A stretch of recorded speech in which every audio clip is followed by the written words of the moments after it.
dengan saya. Pertemuan ke-12 mata kuliah sumber terbuka. Warahmatullahi wabarakatuh.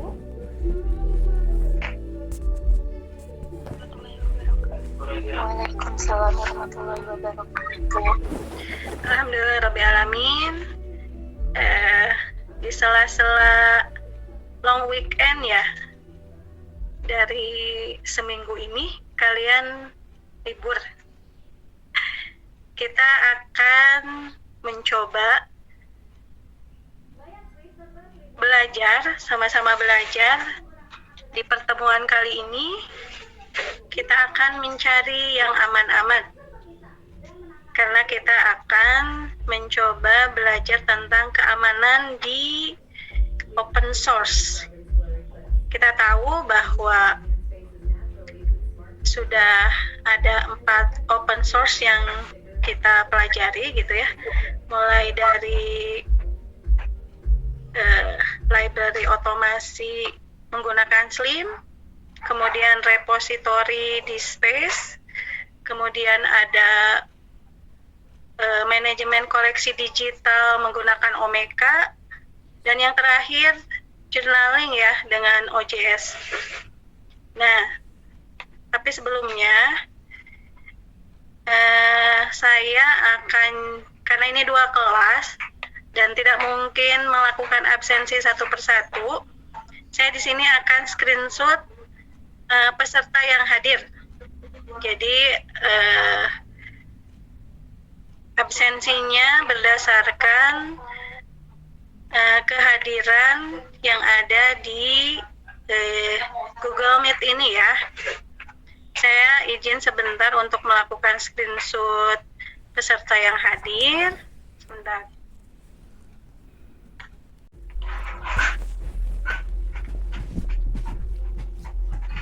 Oke. Bismillahirrahmanirrahim. Assalamualaikum warahmatullahi wabarakatuh. Kembali.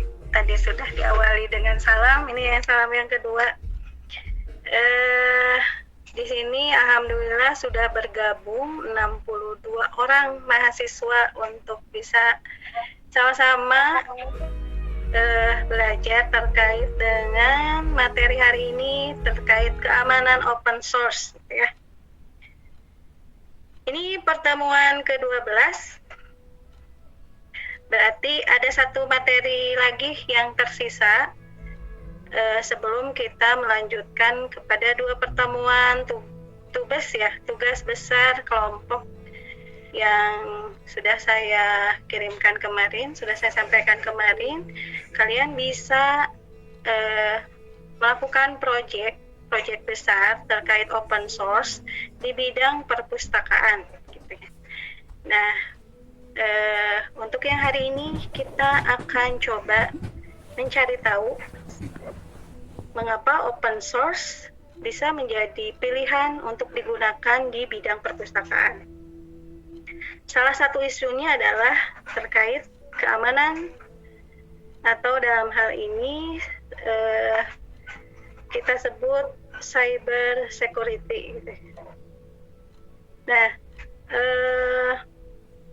yang sudah kita coba lakukan mulai dari install, kemudian melihat menu-menu, dan coba sedikit menggunakan open source yang kemarin kita sudah implementasikan gitu ya. Mulai dari Slim, Omeka, OJS, dan yang terakhir repository tidak diimplementasikan, tapi sudah kita coba lihat seperti apa fitur-fiturnya.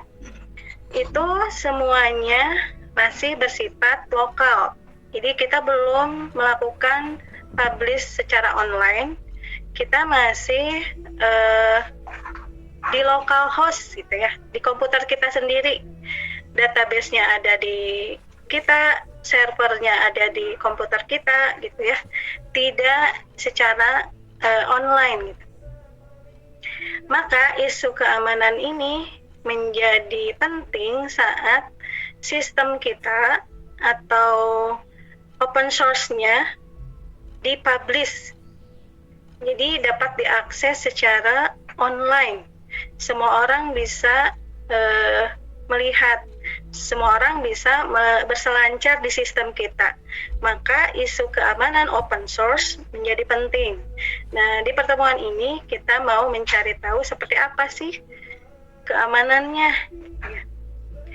Di pertemuan ini mahasiswa diharapkan yang pertama itu setelah mengikuti materi ini menjelaskan konsep keamanan open source, kemudian mengetahui jenis-jenis ancaman keamanan pada aplikasi open source, dan yang terakhir tahu dan memahami jenis serangan dasar pada aplikasi web, karena yang kita pelajari sebelum-sebelumnya itu semuanya sistemnya berbasis website.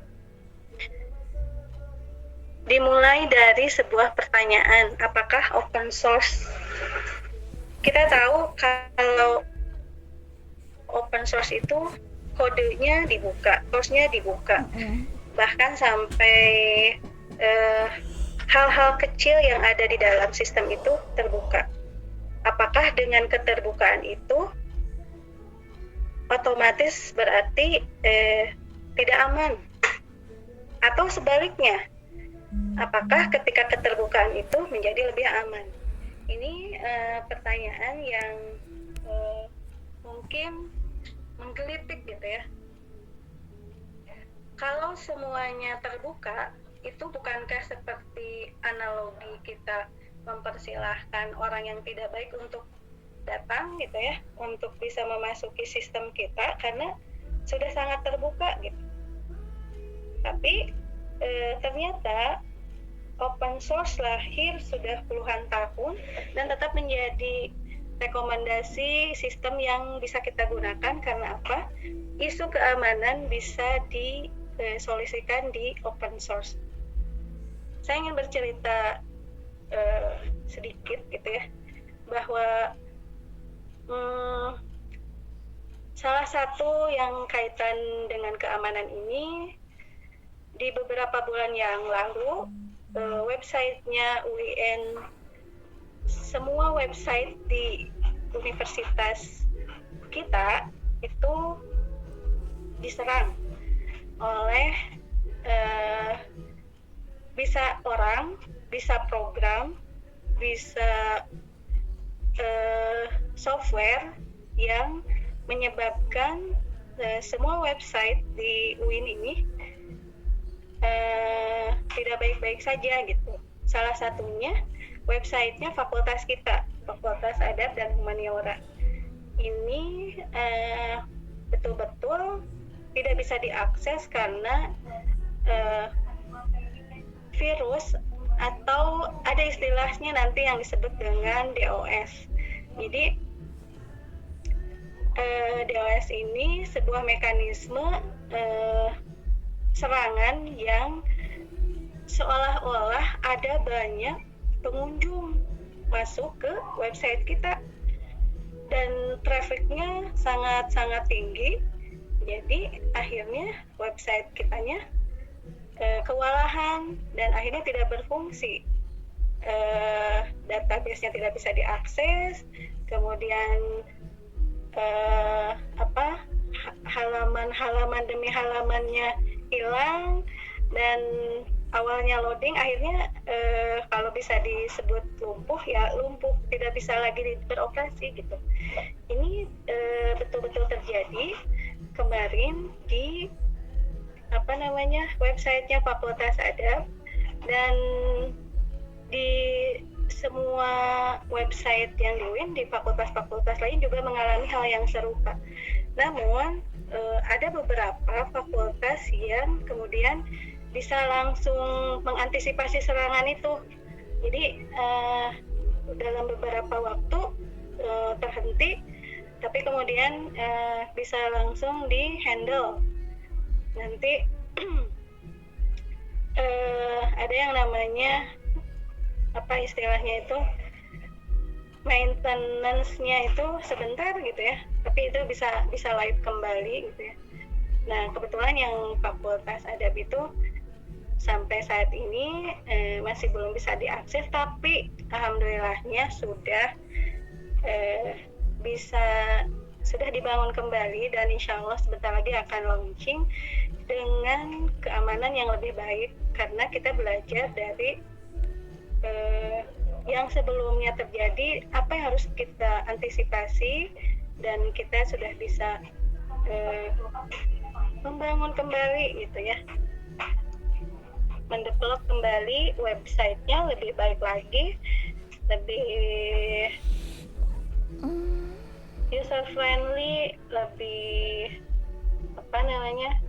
dari sisi keamanan, yang utama itu dari sisi keamanan itu lebih baik lagi. Insya Allah sebentar lagi kita akan launching website Fakultas Adab dan Humaniora.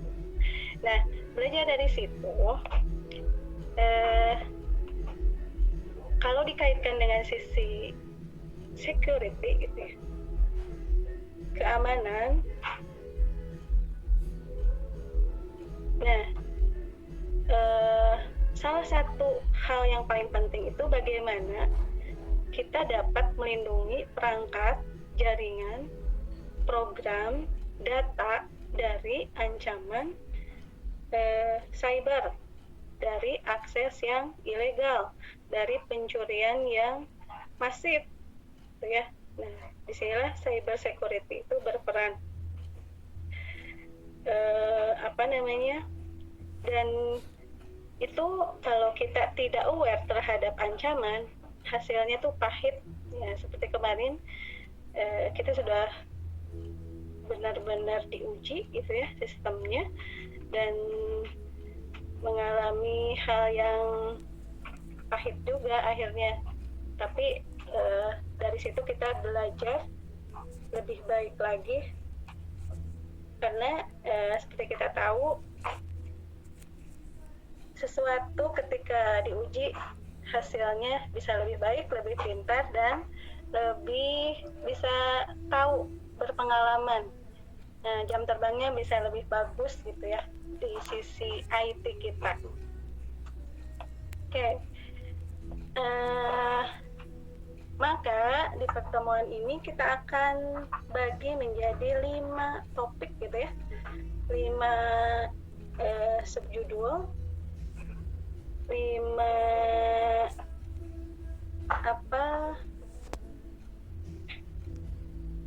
topik yang kecil-kecil yang semuanya terkait dengan keamanan open source. Kita akan pertama dari dasar keamanan informasi, kemudian jenis-jenis ancaman dan serangan, kemudian mengapa open source ternyata bisa dipilih karena dia aman.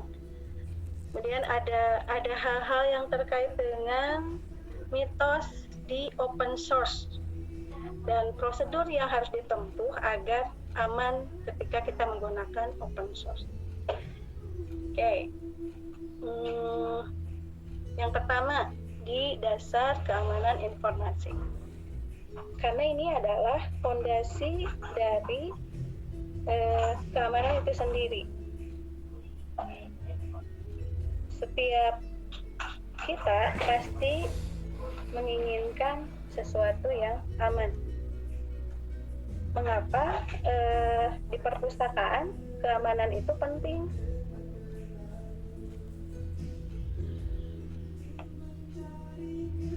Karena perpustakaan tidak hanya melulu terkait koleksi secara fisik, tapi juga kita tahu di perpustakaan juga karena sekarang sistemnya serba digital, perpustakaan juga mengelola data yang sifatnya digital. Kemarin di saat kita belajar tentang manajemen koleksi digital, koleksi manuskrip gitu ya, di mana koleksinya itu betul-betul berharga, manuskrip dari seluruh dunia hingga yang usianya sampai ribuan tahun gitu ya, itu bisa dihadirkan di open source menggunakan Omeka, dan saat keamanannya tidak dipenuhi, maka koleksi digital kita bisa hilang. Kemudian sistemnya tidak bisa diakses. Kemudian hal-hal yang terkait dengan digitalisasinya tidak bisa lagi kita andalkan untuk saat kita membutuhkan informasi terkait koleksi kita gitu.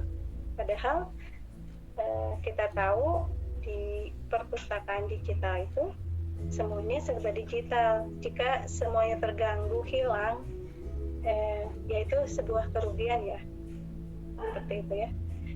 Jadi karena berbasis web dan terhubung ke internet, maka sistem memiliki risiko keamanan yang akhirnya harus dipahami oleh seorang pustakawan dan pengelola informasi bahwa ada beberapa pengetahuan yang harus dimiliki terkait keamanan. Bahkan mungkin sudah diaplikasikan dan diimplementasikan saat pustakawan atau pengelola informasi itu menggunakan sistem. Oke. Karena kita di open source, kita akan masih ingat open source itu seperti apa dibandingkan dengan yang closed source, yang proprietary, di mana pada saat kodenya terbuka, itu sebetulnya ada dua hal yang menjadi paradoks gitu ya. Katanya terbuka, tapi kemudian menjadi peluang untuk ketidakamanan gitu.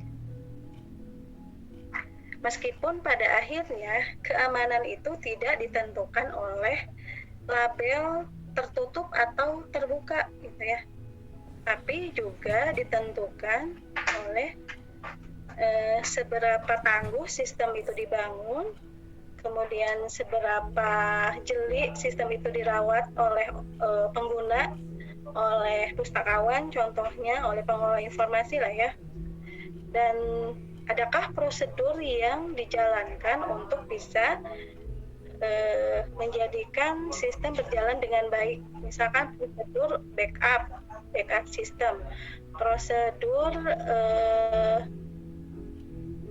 password misalkan, prosedur pemeliharaan maintenance system, apakah dilakukan secara berkala atau tidak ada. Nah itu sebetulnya kaitan ke keamanan sistem itu tidak tergantung pada apakah dia terbuka atau tertutup, apakah dia open source atau closed source, tapi tetap bergantung pada, kalau di sini brainware gitu ya, si software, hardware, brainware. Nah, kalau sistemnya sudah bagus tapi penggunanya teledor, ya masih rentan dari sisi keamanan.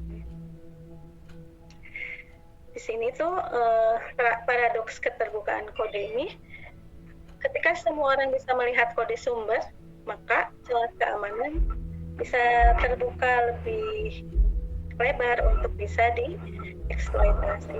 Apakah benar seperti itu gitu ya? Ketika kode dibuka, apakah semakin seksi untuk dilihat, dicari celah-celah peluang untuk bisa dibuatkan, disisipi dengan kode yang akan merusak sistem misalkan, seperti itu. Nih, padahal dengan keterbukaan itu, dengan semangat keterbukaan kode itu, kita masih ingat ketika kode terbuka, maka CCTV seluruh programmer, pengembang itu bisa lebih transparan melihat kira-kira mana yang akan menjadi kelemahan. Saat kelemahan itu diketahui oleh banyak orang, semakin cepat tersolusikan gimana harus menutupi kekurangan itu. Jadi memungkinkan audit global secara terus-menerus, mempercepat identifikasi dan memperbaiki celah keamanan itu menjadi lebih responsif, lebih cepat lah ketika kodenya dibuka dan dilihat oleh para pengembang di seluruh dunia. Kita tahu bahwa open source itu mengandalkan komunitas. Nah, kita masih ingat kan banyak komunitas yang ada di dalam open source, mulai dari pengembang sampai saat dirilis tester gitu ya, seperti itu.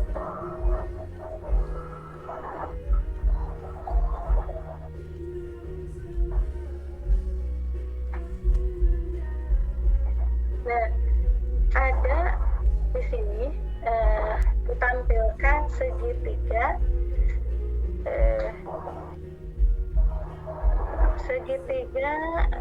terkait keamanan informasi, ya, di mana sebuah sistem disebut aman jika memenuhi 3 hal yang penting. Di sini di segitiga ini nih ada confidentiality, kerahasiaan, ada integrity, keutuhan, dan availability, ketersediaan. Jadi kalau disingkat itu CIA ya, gitu ya. Dan ini di tengahnya kita lihat si tiga hal itu dia melindungi satu yang di tengah yang inti ya, informasi gitu ya, data, informasi, data yang tadinya bertebaran, data yang tadinya mentah, kemudian menjadi informasi yang berharga. Informasi itu aman jika 3 hal itu dapat dipenuhi, ya. Yang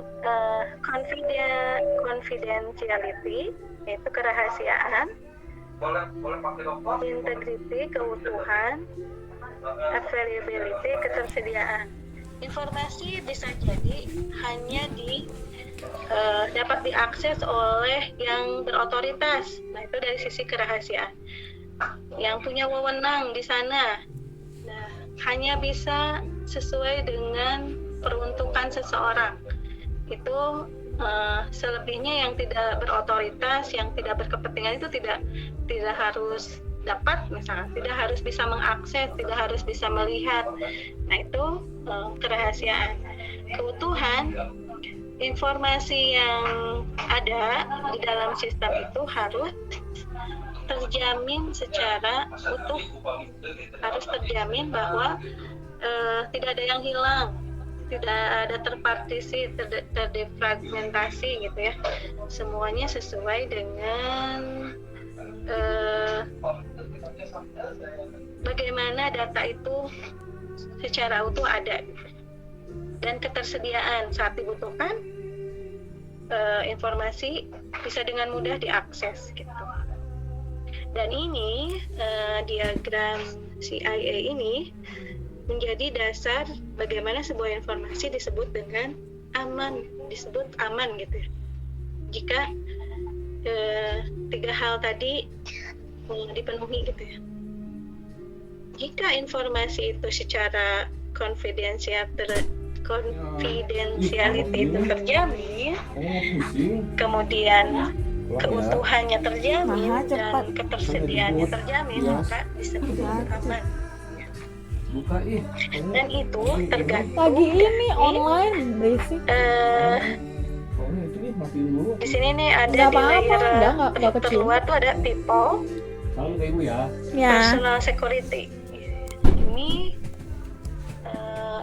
bisa disebut dengan penggunaan sistem, para pengguna sistem, mulai dari admin sampai end user itu menjalankan tahapan-tahapan yang harus tempuh saat menggunakan sistem, bahkan mulai dari install sampai backup atau maintenance sistem itu oleh people atau personal security. Kemudian ada prosedur organizational security. Nah, ini lebih ke mekanisme-mekanisme yang diterapkan di dalam sebuah organisasi atau lembaga yang menjadi pelaksanaan keamanan sistem di sebuah organisasi. Dan yang terakhir ada produk atau physical security. Nah, ini kaitannya ke keamanan produk sistemnya gitu ya. Jadi sistemnya, prosedurnya, dan people atau personal security-nya. Jadi di sini disebutkan bahwa keamanan open source berfokus pada software produknya ya, atau physical security yang tadi ya. Namun juga tergantung pada integritas people-nya atau penggunanya, dan bergantung juga pada prosedur organizational security-nya gitu ya. Jadi di sini ada communication, software, and hardware. Landasan dari keamanan informasi yang di bagian pertama menjadi dasar bagi kita untuk tahu bahwa bagaimana keamanan informasi itu harus ditempuh dengan menggunakan 3 hal dalam diagram yang tadi ya, CIA itu ya.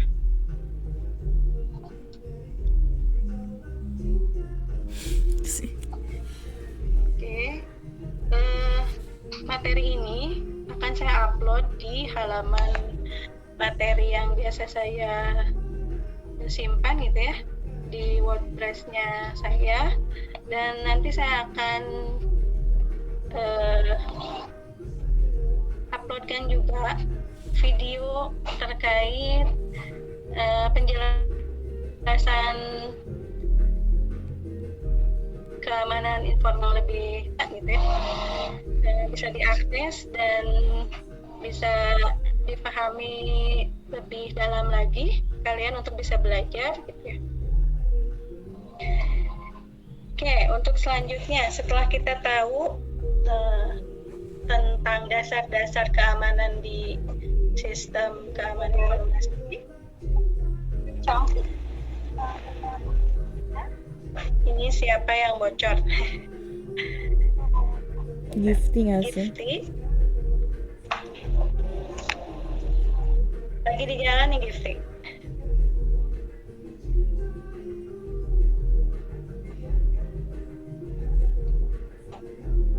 Oke, untuk selanjutnya kita ke bahasan penjajah digital, penjajahan digital. Jadi karena kita terkait ke keamanan, maka ancaman dan serangan yang menjadi isu krusial di dalam keamanan terbagi menjadi 2 hal ya. Si penjajahnya itu secara digital ada dua di sini disebutkan 2 vektor, 2 kubu ya, ancaman dan serangan.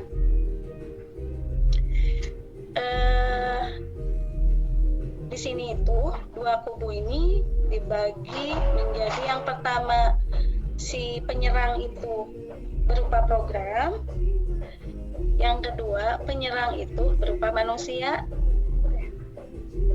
Jadi ada dua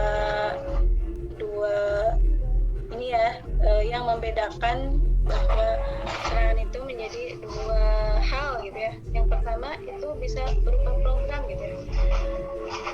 Ada yang dikenal dengan virus, worm, malware, di mana ini merupakan program yang dibuat oleh programmer agar bisa mengganggu atau menginfeksi sistem secara otomatis gitu ya.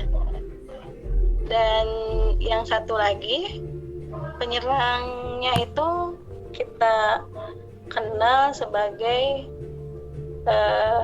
hacker, cracker, attacker gitu ya. Dimana di sini entitas manusia yang secara aktif mencari, memetakan dan mengeksploitasi kerentanan spesifik pada arsitektur sistem IT. Yang satu manusianya, yang satu programnya. Bahkan manusianya bisa menciptakan program gitu ya.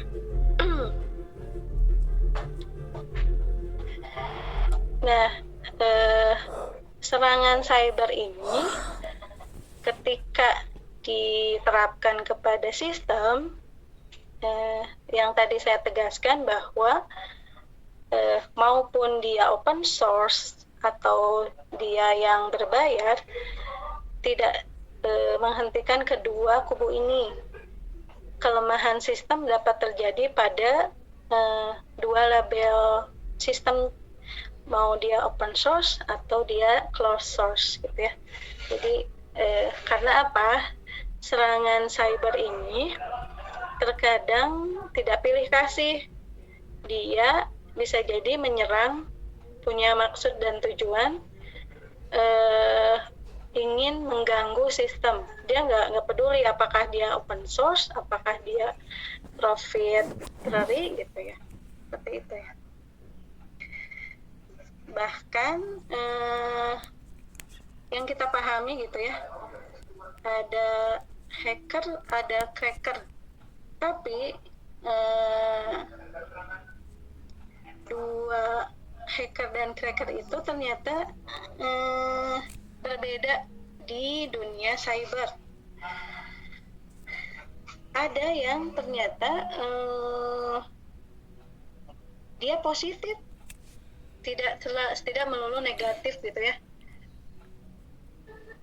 Di sini cracker dan hacker. Hacker ini yang kita ingat bahwa dia pengganggu, intruder, atau dia pencuri, dia penyusup gitu. Tapi ternyata di dunia cyber itu hacker itu positif, karena hacker itu mampu menembus sistem kita dengan tujuan yang pertama ingin menguji, kemudian memperbaiki keamanan sistem. Tapi kalau cracker itu dia murni secara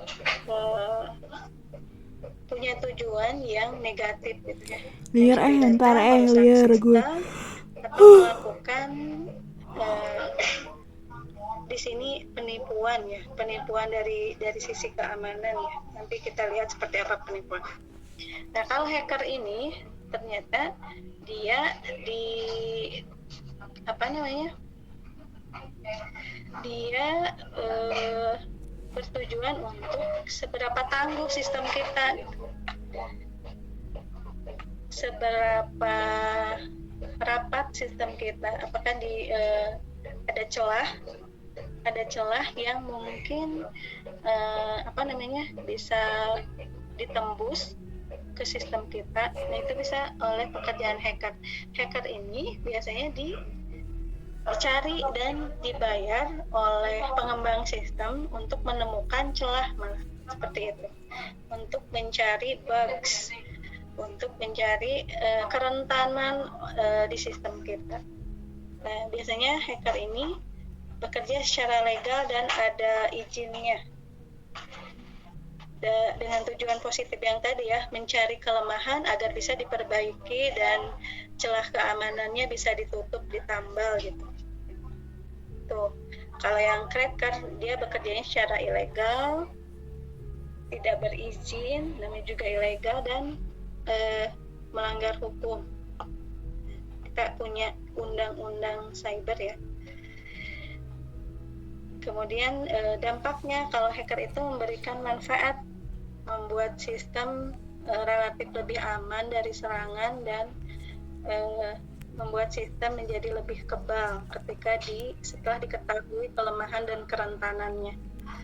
Sedangkan cracker itu biasanya merugikan secara finansial, reputasi maupun operasional. Bahkan cracker ini biasanya suka bargaining gitu ya, tawar-menawar. Kalau misalkan tidak dibayarkan, maka datanya bisa dibocorkan seperti itu ya. Kita sudah pernah melihat beberapa kasus pencurian data secara ilegal dari database sistem lembaga pemerintah misalkan. Nah, itu suka ada kasus pencurian data seperti itu ya. Dan yang terakhir, hacker mempunyai kode etik, sedangkan cracker tidak memiliki kode etik dan mengabaikan hukum yang berlaku. Jadi kita jadi lebih tahu ya hacker sama cracker. Nah, ini adalah jenis-jenis atau bentuk-bentuk ancaman di tingkat aplikasi dan sistem. Di sini itu ada yang disebut defacing, targetnya website atau CMS. Itu nanti kalau defacing ini menjadikan websitenya mempunyai penampilan atau tampilannya sesuai dengan yang tadinya teratur, yang tadinya terstruktur menjadi tampilan yang kadang lucu gitu ya. Kayak dulu di tahun berapa gitu ya, saya dulu sempat membuat sistem aplikasi wisuda gitu ya, wisuda UIN gitu ya. Jadi mahasiswa bisa daftar di aplikasi wisuda. Kalau sekarang wisuda daftarnya di Salam ya. Kalau dulu ada aplikasi wisuda. Jadi mahasiswa daftar di sistem wisuda, kemudian menguploadkan bukti pembayaran wisuda dulu. Wisudanya itu berbayar sebelum sistem UKT. Itu kalau dulu bayarnya SPP. Nanti kalau pas munakosah bayar munakosah, pas komple bayar komple, pas wisuda bayar wisuda gitu ya. Nah, di aplikasi wisuda itu diuploadkan bukti bayar wisuda. Setelah itu memasukkan informasi-informasi yang harus diisi. Nah, sempat tahun kedua gitu ya, sistemnya di defacing sama seseorang mungkin ya, dan tampilannya bukan lagi aplikasi wisuda, tapi tulisannya kalau nggak salah gini, di sistemnya pokoknya mah sebuah tulisannya kalau nggak salah ya, saya lupa lagi nama ya, kalau nggak salah tuh pokoknya pas diakses itu tampilannya yang nama awalnya saya ini ya bilangnya gini, si A putus cinta dari Sinta gitu aja. Jadi terus di bawahnya ada tulisan kecil gitu ya, curhat gitu. Jadi itu defacing websitenya kita gitu oleh seseorang yang pinter, dia baru putus cinta dan curhatnya di website orang gitu. Jadi ngedefacing saya lupa siapa gitu yang awalnya tuh baru putus cinta dari Sinta, terus di bawahnya ada tulisan curhat. Nah itu karena saya nggak terlalu tahu security gitu ya, jadi saya serahkan ke PT IPD dan yaitu katanya si orangnya, si crackernya itu pengumuman di website kita bahwa dia baru putus cinta gitu ya. Orang yang pintar tuh kayak gitu ya, bisa curhat dengan nge-deface websitenya kita gitu. Dan dari sana akhirnya si website itunya nggak diaktifkan kembali, tapi diintegrasiin nanti ke sistem selanjutnya, itu ke Salam gitu. Kemudian defacing itu ya, jadi mengubah tampilan oleh pihak yang tidak berwenang. Kemudian ada yang disebut dengan planting atau malware. Ini targetnya ke server atau komputer untuk menyimpan program. Kemudian melakukan injeksi perangkat lunak berbahaya untuk dikendalikan secara jarak jauh.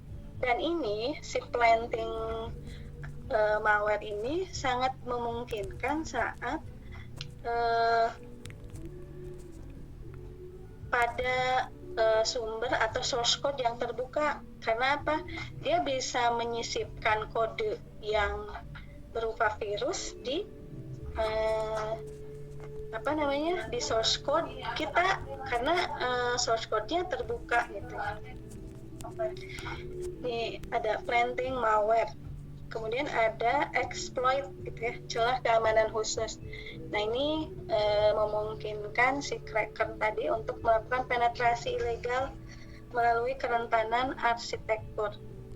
Kemudian ada password cracking. Di sini targetnya pada proses login gitu. Jadi membongkar paksa password. Padahal password itu salah satu kunci untuk bisa masuk ke dalam sistem. Nah, kita kadang bahkan tanpa memerlukan password cracking itu udah langsung bisa ketebak ya, karena password yang kita buat itu biasanya password yang sangat mudah ditebak, kayak 1, 2, 3, 4, 5, 6 gitu ya. Nah, atau kalau yang kemarin kita menggunakan admin, maka admin passwordnya admin lagi, atau admin 1, 2, 3, 4. Pokoknya beberapa password yang sangat mudah di-crack gitu ya, sangat mudah ditebak. Nah, kemudian ada yang istilahnya brute force. Ini yang ditargetnya from autentikasi system. Jadi ini juga menjadi jenis-jenis ancaman pada tingkat aplikasi dan sistem. Nanti untuk lebih jelasnya dan lebih mudahnya ini kalian dapat baca di diktat yang sudah ada di bab 10 tentang diktat yang sudah saya kirim gitu ya, yang sudah saya upload di bab 10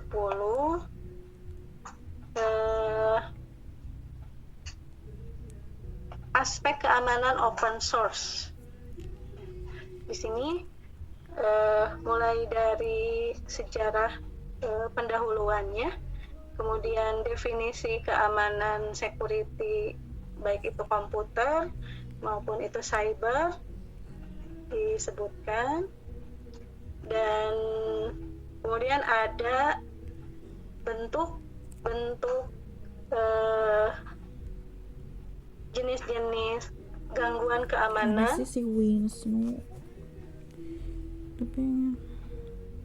Kalian bisa baca langsung lebih dalam gitu ya, lebih mendetail di diktat yang sudah di-upload ya. Di sini ada lebih lebih lengkap tuh. Defacing, pengerusakan tampilan, planting malware, pemasangan program berbahaya, phishing, ada hijacking, ada sniping, ada IP spoofing, Si Wisnu tuh pemalsuan ada. alamat IP. Dan di sini dijelaskan jenis-jenis serangan atau gangguan terhadap sistem kita. Ini guys be. Lebih ini lagi ya. Ini sebagai